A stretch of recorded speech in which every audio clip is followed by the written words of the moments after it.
If you're a lineman in charge of keeping the lights on, Grainger understands that you go to great lengths and sometimes heights to ensure the power is always flowing, which is why you can count on Grainger for professional-grade products and next-day delivery, so you have everything you need to get the job done.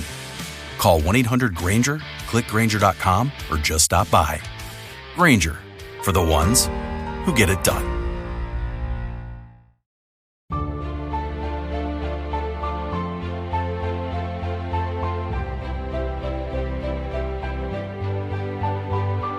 Muy buenas, te doy la bienvenida a un nuevo episodio de Detrás de la Verdad, concretamente al episodio de junio de 2025. Mi nombre es Fran Muñoz y junto a Carmen te lo narraremos. Como siempre y antes de comenzar, queremos dar las gracias a nuestros productores, ya que su apoyo es muy importante para que este podcast pueda seguir existiendo. En la descripción de este episodio te dejo las vías para que colabores con nosotros. Si te gustan nuestros episodios, te pido que nos des un me gusta, que nos dejes un comentario y lo más importante, que lo compartas con tus amigos.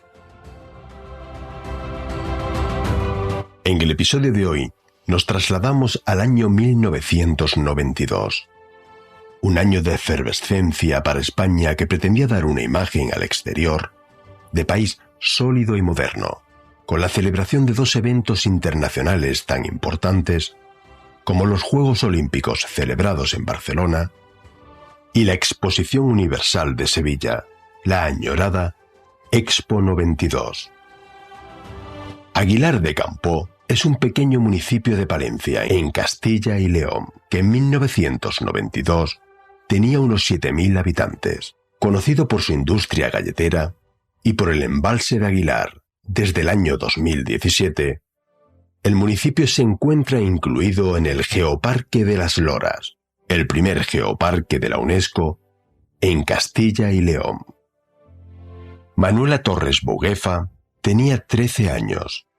Había nacido en la Provenza francesa, su madre era parisina, de origen argelino, Karima Buguefa, y su padre José Torres era natural de Málaga con ascendencia gitana. Tras el divorcio de sus padres, José siguió viviendo en Francia mientras Manuela y su madre se mudaron a Aguilar de Campoo, donde residían algunos familiares maternos. Manuela no tuvo buena acogida entre sus nuevas compañeras, entre ellas Virginia Guerrero Espejo, de 13 años, fue de las pocas que le brindó su amistad y rápidamente se convirtieron en amigas inseparables. Manuela era una chica muy extrovertida, todo lo contrario que Virginia, que era más retraída y tímida. Virginia había nacido en Aguilar de Campoo. Tenía otros 3 hermanos, 2 chicos y una chica. Eran huérfanos de padre, y su madre, Trinidad Espejo, era quien tiraba de la familia. Como te hemos dicho, Manuela no tuvo fácil su integración entre los jóvenes, y empezó a granjearse de forma injusta y extremadamente dura una mala fama. Escuchamos a una de sus compañeras de clase, amiga de Virginia. Manuela no pasaba casi tiempo con su madre. Su madre trabajaba en bares de aquí y esto, y luego cuando salía de los bares, pues se iba por ahí con amigas suyas. Virginia se iba más con Manuela que con nosotras, y entonces la dijimos, o vas con ella o con nosotras, y se fue con Manuela. A Mila y sus amigas no les gustaba Manuela. No, la verdad es que no mucho, porque tenía mala fama por aquí. El 23 de abril de 1992, día festivo en la comunidad de Castilla-León, las jóvenes pensaron pasar la tarde en la vecina localidad de Reynosa, a solo 30 kilómetros de Aguilar de Campoo. Virginia le pidió dinero a su madre para supuestamente comprar una tarta para una fiesta de cumpleaños a la que le habían invitado y destinó ese dinero para su escapada a Reynosa. Por desgracia, fue la última vez que Trinidad volvería a ver a su hija. Después de más de 33 años, nada se sabe de Virginia y Manuela. Ryan Seacrest here. When you have a busy schedule, it's important to maximize your downtime. One of the best ways to do that is by going to ChumbaCasino.com. Chumba Casino has all your favorite social casino games like spin slots, bingo, and solitaire that you can play for free for a chance to redeem some serious prizes. So hop on to ChumbaCasino.com now and live the Chumba life. Sponsored by Chumba Casino. No purchase necessary. VGW Group. Void where prohibited by law. 21 plus. Terms and conditions apply.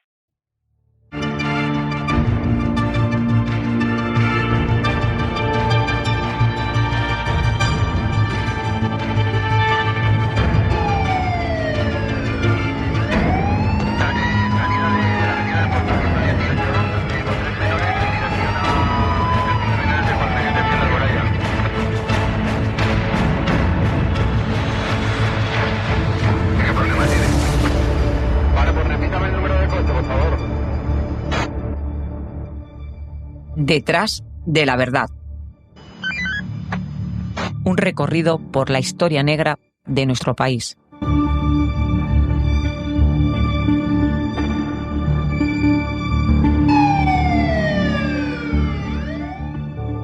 Las jóvenes habían decidido viajar en tren sin el consentimiento de sus padres, a escondidas, a la localidad de Reynosa para asistir a una fiesta en una conocida discoteca cerca del Parque Cupido. Algo que habían hecho en otras ocasiones. Era habitual por aquella época que jóvenes de Aguilar del Campo y otras localidades cercanas acudieran a Reynosa de fiesta.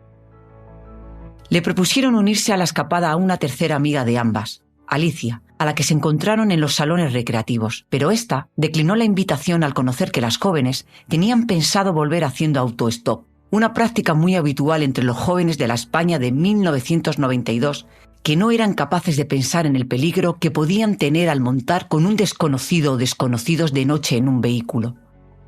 Escuchamos a Alicia y a la hermana mayor de Virginia, Encarna, que era 9 años mayor que ella, recordar la tarde de aquel fatídico 23 de abril de 1992. Virginia era una chavala muy humanitaria, ¿no? Y era muy simplona, la daba igual dónde ir. Y en cambio lo contrario de Manuela, que era muy lanzada. O sea, siempre se quería dar más importancia a ella. O sea, ella tenía que ser más que las demás. Pues yo entré a la sala de juegos y estaba comprando allí, ¿no? Y recuerdo que iba a echar una máquina y me pararon ellas. Y me dicen, Alicia, dice, espera, dice, ¿por qué no vienes con nosotras a Reynosa? Y las dije, digo, a Reynosa, digo, ¿y con quién vais? Dice, no, vamos en tren. Y las dije digo, ¿pero la vuelta? Dice, no, la vuelta la hacemos a dedo. Digo, no, yo no voy. Dice que sí, hombre, anímate, que a la hora ya vamos a estar en casa y que a las 10 estamos en casa, que te lo aseguramos y tal. Le dije digo, no. Digo, no, lo primero porque no tengo dinero. Y lo segundo, bueno, se lo he dicho a mi madre. Y me dijeron ellas, ay, no sé qué. Dice, no, dice, eres una aburrida. Y les dije digo, tener cuidado a la vuelta. Digo, que no me fío yo mucho. Digo, tener cuidado con quién montáis. Dice, uy, ¿qué nos va a pasar? Hemos ido otros días y nunca nos ha pasado nada y hemos venido a dedo. Digo, bueno, vosotras sabéis lo que hacéis. Era un viernes, yo estaba aquí en casa, sentada, y ella, yo la última vez que la vi fue aquí en casa, serían las 5:30, 6 menos algo, y que marchaba, hasta luego, tata, hasta luego, se marchó y nada más. No he vuelto a saber nada más. Luego, al ver que no venían y eso, pues nos pusimos todos en marcha a buscarlas. Y por ningún sitio aparecían. Las habían visto hacer dedo, las habían visto por Reynosa dando paseos. No sabemos lo que pudo suceder.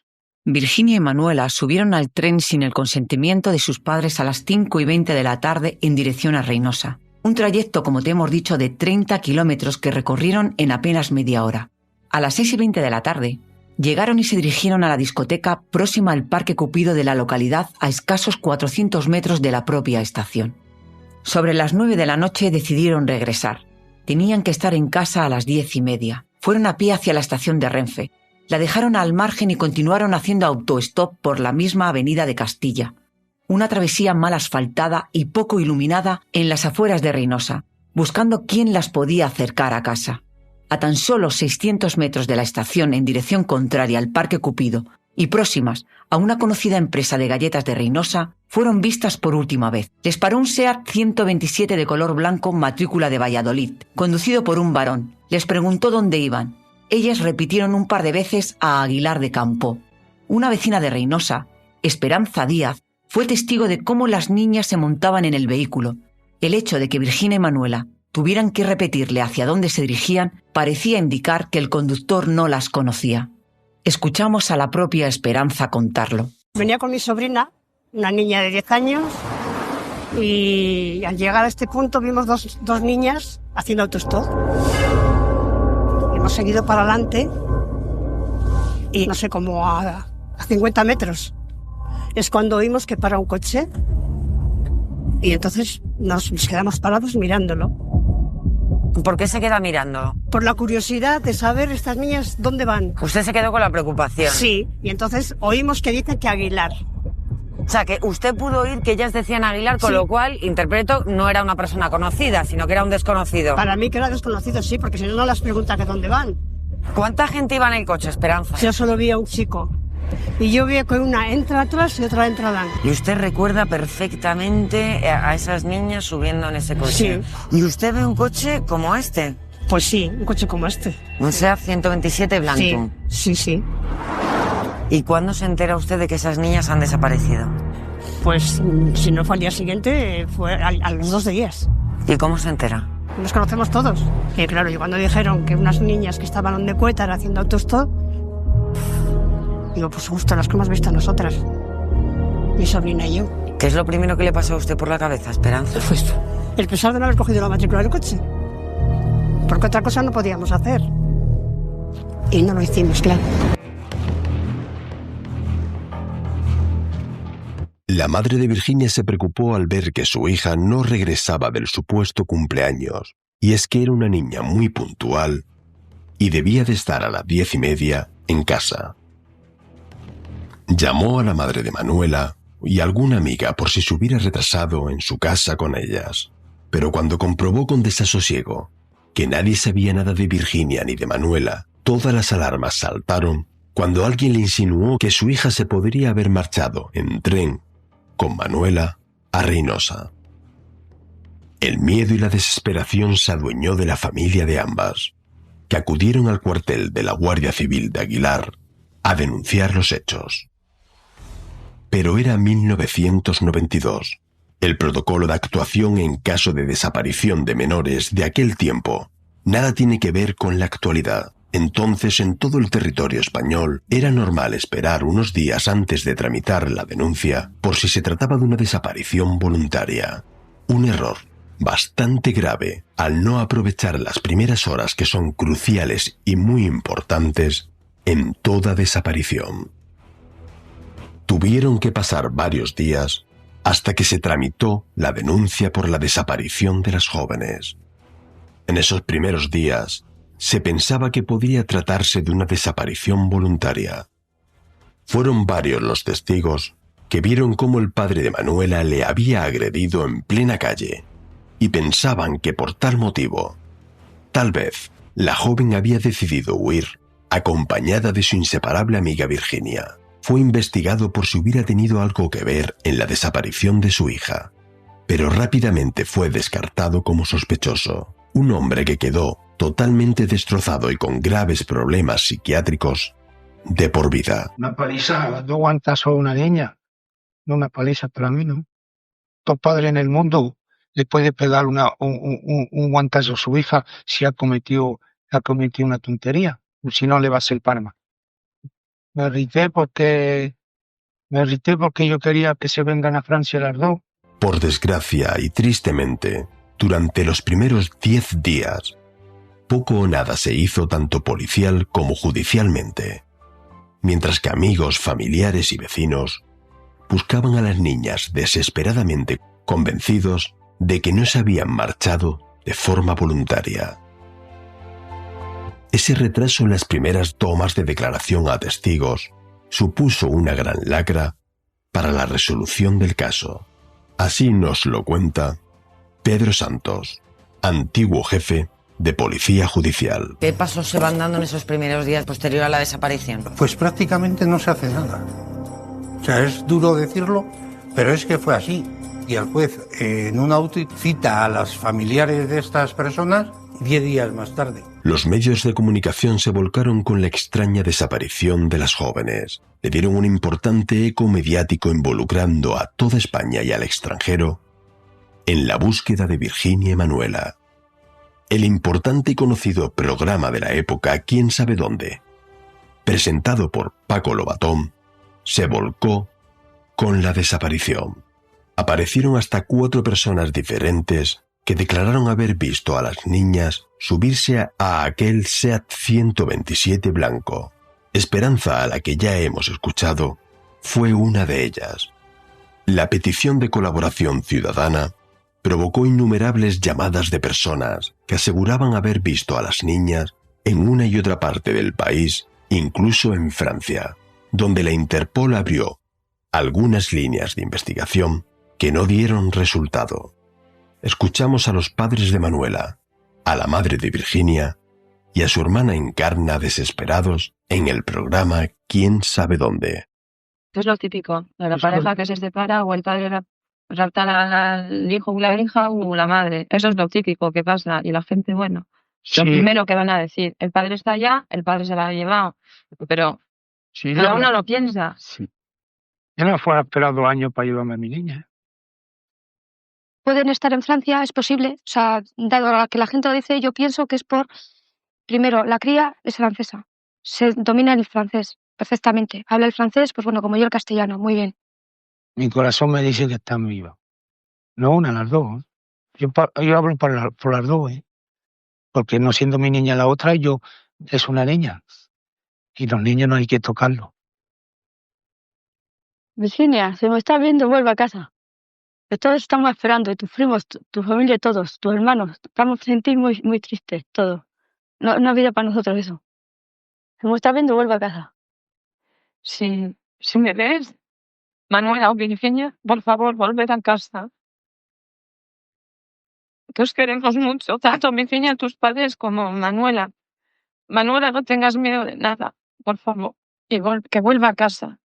Que estamos, bueno, con ella y que pensamos mucho en ella y que no tenga miedo de nada. Por desgracia, la pista del varón que conducía aquel 127 blanco no arrojaba ningún resultado para el esclarecimiento de los hechos. Apareció un posible sospechoso que fue interrogado y descartada su participación en la desaparición. Escuchamos a Pedro Santos, exjefe de la Policía Judicial. Lo que se hizo con los medios que se tenían entonces fue hacer un barrido de todos los vehículos 127 blancos que se daban tanto en la comandancia de Palencia, Cantabria, Burgos e incluso se miró en Valladolid. ¿Encontraron algún sospechoso? Pues de un señor que con estas niñas algunas veces las había llevado a Aguilar, las conocía y tal, y ese fue el motivo. El 24 de abril de 1992 usted hacía uso del coche del SEAT 127 blanco. No hacía uso de él para nada. Le tenía allí, si algún día había que ir a buscar leña, se iba, pero nada más. ¿Usted nunca ha recogido a unas chicas haciendo autostop ni...? Hombre, recogerlas sí, pero no a estas. Ni mucho menos. Yo si recogía a alguna persona haciendo autostop era porque la conocía. ¿Recuerda usted si ese 24 de abril de 1992 usted estaba en los jardines de Cupido o en la discoteca Cocos en Reynosa? Ahora exactamente no, ahora ya no lo sé. Me han pasado tantos años que ya no. Y siendo Aguilar de Campo una localidad tan pequeña, ¿no conocía a la Virginia Guerrero y a Manuela Torres? Era un hombre y ellas eran unas niñas. La testigo que ve que ellas se suben en un SEAT 127 blanco dice que al volante iba un hombre de mediana edad, no una persona muy joven, no un chaval muy joven, con lo cual podría cuadrar el perfil. Con esas señas podían cuadrar 2.000, no, o 3.000 personas. No tuvo nada que ver en aquel momento ni en aquella época. Ni sabía nada de nada. Step into the world of power, loyalty, and luck. I'm gonna make him an offer he can't refuse. With family, cannolis, and spins mean everything. Now, you wanna get mixed up in the family business. Introducing The Godfather at ChumbaCasino.com. Test your luck in the shadowy world of The Godfather slot. Someday, I will call upon you to do a service for me. Play The Godfather now at ChumbaCasino.com. Welcome to the family. No purchase necessary. VGW Group. Void where prohibited by law. 21 plus. Terms and conditions apply. Tras descartar la desaparición voluntaria, las primeras hipótesis barajaban un accidente, un secuestro o un crimen premeditado. La opción del secuestro fue cobrando fuerza. Las teorías planteaban que las niñas hubieran sido capturadas por una persona o, peor aún, por una red organizada de trata de menores. Una teoría que surgió en otros casos muy mediáticos de la época.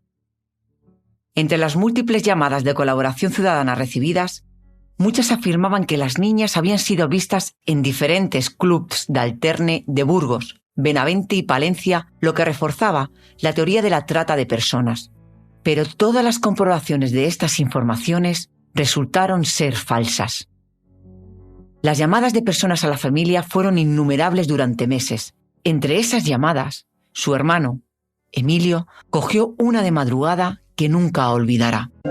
Hay una llamada que me llamó mucho la atención, porque es que encima cogí yo el teléfono, eran las 4 de la mañana quizás, y cogí, le dije, diga, y solo oí un grito así entrecortado, mamá, y a mí me dicen, sinceramente me pareció, era una voz de chica, me pareció mi hermana, no digo que fuera ella, porque a veces el cerebro oye lo que quiere oír, y solo oí eso, entonces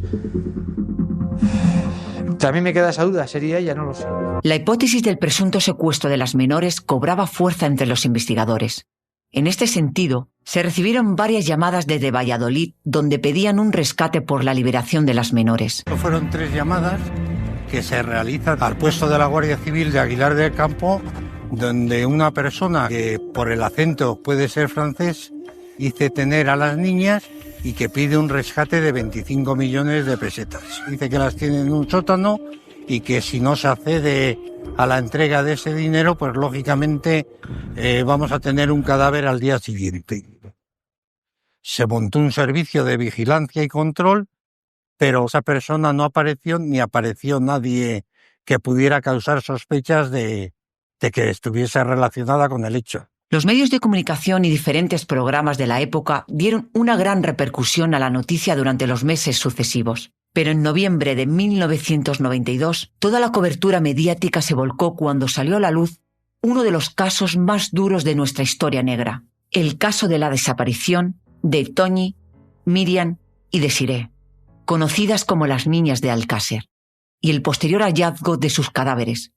Un caso que nos dejó muy marcados para toda la vida. A nivel de medios de comunicación, la desaparición de Virginia Manuela quedó relegada a un segundo plano. El 9 de octubre de 1994, aparecieron 2 bolsas que contenían huesos humanos que fueron encontradas en el campo cerca de la presa de Requejada, a unos cuantos kilómetros al noroeste de Aguilar de Campoo. Pero las investigaciones forenses descartaron toda posibilidad de que pudieran pertenecer a las niñas. Se trataban de restos de víctimas desconocidas de la Guerra Civil Española. En la primavera de 1997, una chica, ex ocupa de Madrid, afirmó haber visto a las jóvenes bien y con aspecto punky, acompañadas de un chico. Se investigó el ambiente ocupa madrileño y de provincias cercanas sin ningún resultado. Así, sin ninguna prueba sobre el paradero de las jóvenes, en el año 2000, el caso es archivado por el juzgado de forma provisional. La sequía podría ayudar a resolver un caso de 1992. El bajo nivel del pantano del Ebro ha sacado a la luz los restos de una mandíbula. Creen que podrían ser los de Virginia o Manuela, 2 chicas de 13 y 14 años de Aguilar de Campoo que desaparecieron cuando volvían de una discoteca. En 2018, una mandíbula humana fue encontrada en un embalse en Cantabria. Tampoco resultó pertenecer a ninguna de las desaparecidas. Al conocer esta noticia, el hermano de Virginia, Emilio, lamentó en declaraciones al diario Montañés y otros medios de comunicación el trato que había dado la prensa adelantándose a los informes toxicológicos e infundir miedo a las familias, dando por sentado que pertenecía a una de las desaparecidas. Emilio relataba: «Hemos pasado un calvario sin ninguna necesidad». Escuchamos al biólogo Pablo Martín, del Instituto de Toxicología. Se obtiene un perfil genético que se manda al Nodo Nacional, que controla el Ministerio del Interior. ¿Cuántas personas puede haber en esa base de datos? Estamos hablando de una base de datos muy importante con miles de individuos, de perfiles, no solo de las personas desaparecidas, sino de los familiares o muestras de referencia para poder comparar e identificar a esos cadáveres. Entonces, si hay una coincidencia, salta un match, si se confirma el match y los antecedentes, pues era esa persona por identificar. Yo vivo, entre Tanta y Málaga. Hace unos meses tuvo noticia de la aparición de una mandíbula en el pantano de Yuso. ¿Cómo recibió la noticia? Fatal. Ni lo quiero recordar porque eso fue tremendo. Lo pasé fatal, pero después pensé, pues ver si se acaba ya con todo. Cuando ustedes recibieron el resultado negativo, ¿usted qué sintió? Gracias Señor que no son ellas. Gracias, Señor, que no son ellas. Karima, ¿cómo está su marido? Mi marido se volvió loco. A raíz de eso ya no pudo trabajar. Se quedó en el psiquiátrico allá, internado. Eso es una condena perpetua. Las familias de cualquier desaparecido están sometidas a un sufrimiento inimaginable. A diferencia de otros delitos, las desapariciones forzosas, al igual que otros crímenes como el genocidio o los crímenes de guerra, son delitos de lesa humanidad y no prescriben hasta que aparece la persona o el cadáver.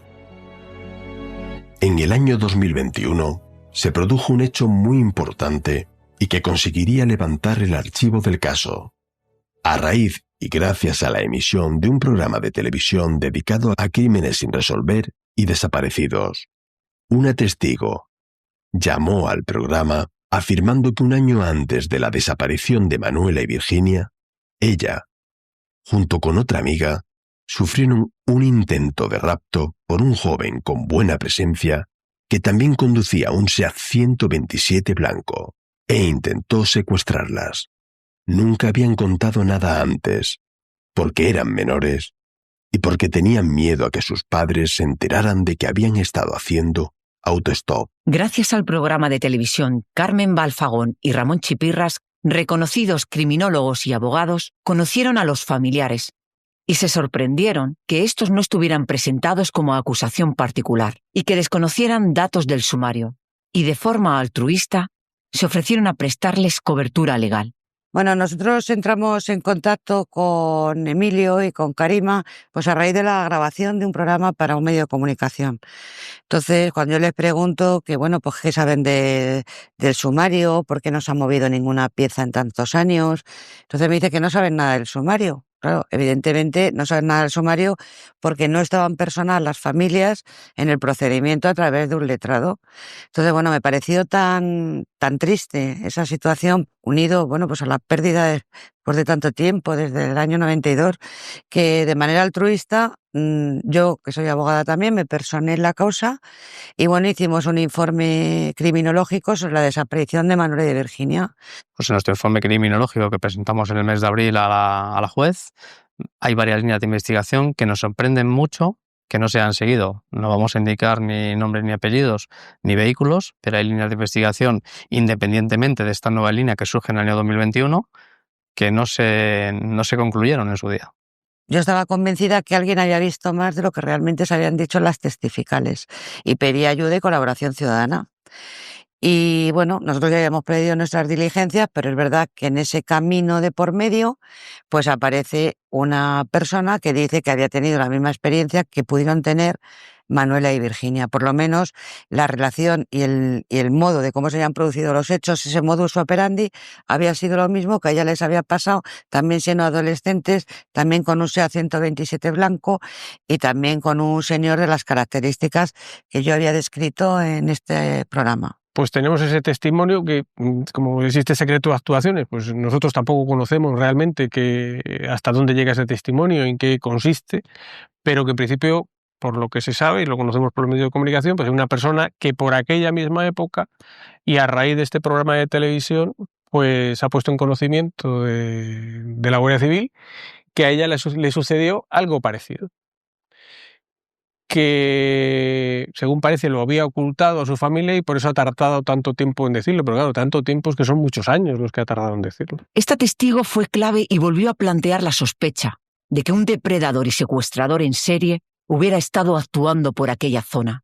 Tras la declaración de esta testigo ante la autoridad, el juzgado de primera instancia e instrucción de Cervera de Pisuerga dictó un auto con fecha de 21 de junio de 2021 decretando la reapertura de las acciones judiciales y el secreto de sumario en las actuaciones. En junio de 2022, el juzgado decidió archivar provisionalmente las actuaciones emprendidas al reabrirse el caso. Fue en ese momento cuando se tuvo conocimiento de las diligencias efectuadas durante el último año que por el secreto de sumario no se conocían. Y es que en el hecho denunciado por la testigo había una salvedad. No había ocurrido en Reynosa, sino en la zona occidental de Asturias. Se localizó a esa persona, un individuo con antecedentes policiales por abusos sexuales que ya había cumplido prisión por ello. Pero los investigadores no obtuvieron pruebas que le situara en Reynosa en el momento de la desaparición. Se intervinieron sus comunicaciones telefónicas y fue sometido a diferentes interrogatorios. Declaró que su SEAT 127 era de color marrón y que estaba en Estados Unidos en abril de 1992. Pero la investigación, realizada ahora, demuestra que en esa época no tenía pasaporte. Noticia publicada en La Razón por Carlos Saldaña el 24 de junio de 2022. En concreto, durante el último año se habían abierto 3 líneas de investigación sobre otros tantos individuos. Uno fue exculpado, pero los abogados de las familias pidieron que se actuara sobre los otros 2. También se reclamó que se rastreara la mina Fontoria, donde varias llamadas anónimas señalaban que en su interior se encontraban los cuerpos de las menores. La mina de Fontoria es una antigua mina de magnesita con una red de galerías abandonadas y una enorme poza. A solo 3 kilómetros de donde fueron vistas por última vez Virginia y Manuela en Reynosa. Oficialmente, nunca fue rastreada. ¿Por qué no se drenó nunca la poza y rastreó la mina? En enero del 2024, los representantes legales de las familias de las niñas presentaron la demanda de desaparición ante el Tribunal de Derechos Humanos de Estrasburgo, después de que el Tribunal Constitucional rechazara una nueva apertura de la causa, a pesar de su última reapertura en 2021. Me llamó la abogada de la familia con la que está interviniendo ahora en nombre de la familia y me comentó pues que ellos consideraban que todavía quedaban cosas por hacer.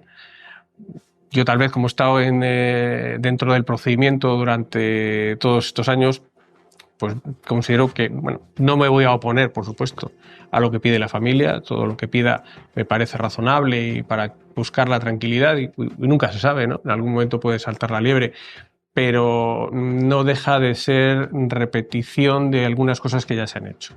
Hombre, ahora tenemos más medios técnicos que los que había entonces, ¿no? Y se puede, a través de medios de ondas y de medios electrónicos, se puede, sin necesidad de bajar allí, de drenar, pues se puede localizar cosas, ¿no?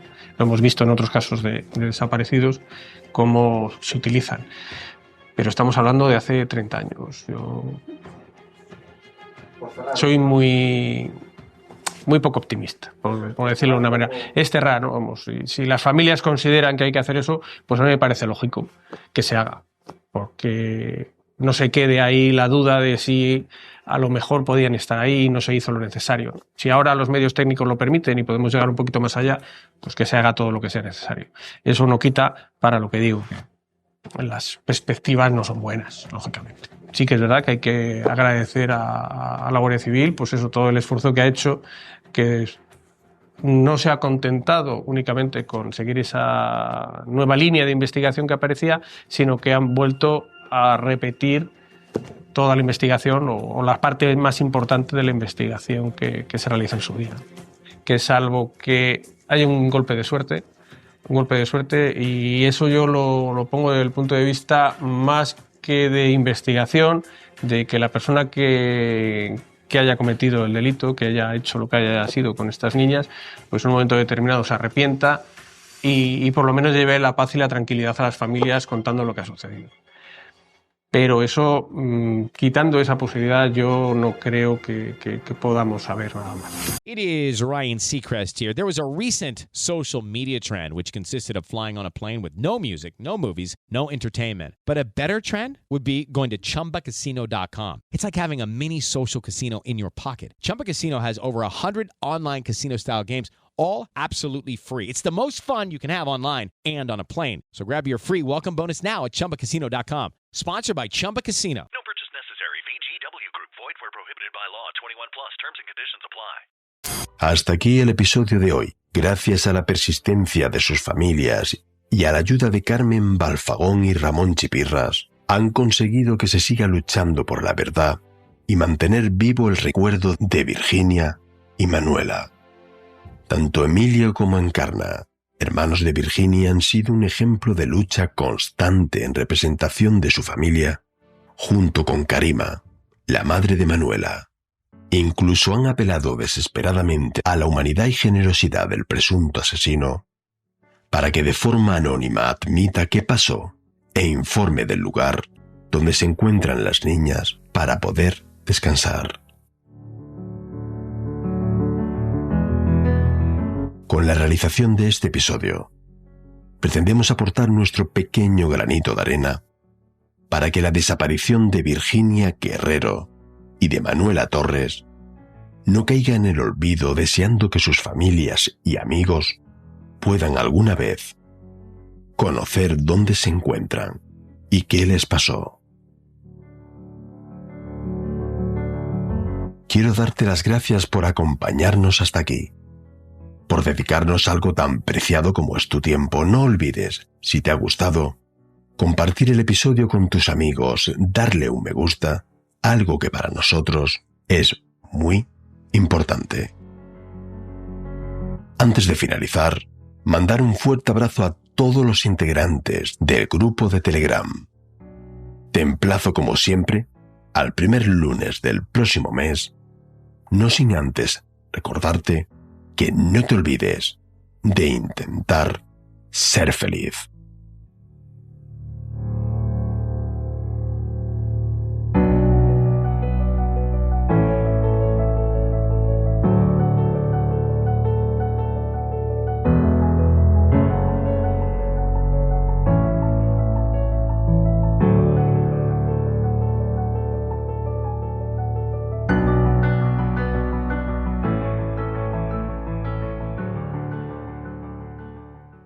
Ryan Seacrest here. When you have a busy schedule, it's important to maximize your downtime. One of the best ways to do that is by going to ChumbaCasino.com. Chumba Casino has all your favorite social casino games like spin slots, bingo, and solitaire that you can play for free for a chance to redeem some serious prizes. So hop on to ChumbaCasino.com now and live the Chumba life. Sponsored by Chumba Casino. No purchase necessary. VGW Group. Void where prohibited by law. 21 plus. Terms and conditions apply. La aventura tiene un nuevo nombre, Nissan Rogue Rock Creek. Con la Rogue Rock Creek estarás listo para conquistar el camino que venga. Si es una ruta rocosa, tienes llantas todoterreno. Ante una gran bajada, control para descenso inclinado y su parrilla tubular para techo, lista para lo que necesites. Cuando la vida te ofrece aventura, tú tienes la Nissan Rogue Rock Creek. La capacidad de carga está limitada por el peso y la distribución. Siempre asegure la carga. Cargar el vehículo con mucho peso, especialmente en el techo, afectará el manejo y la estabilidad del vehículo.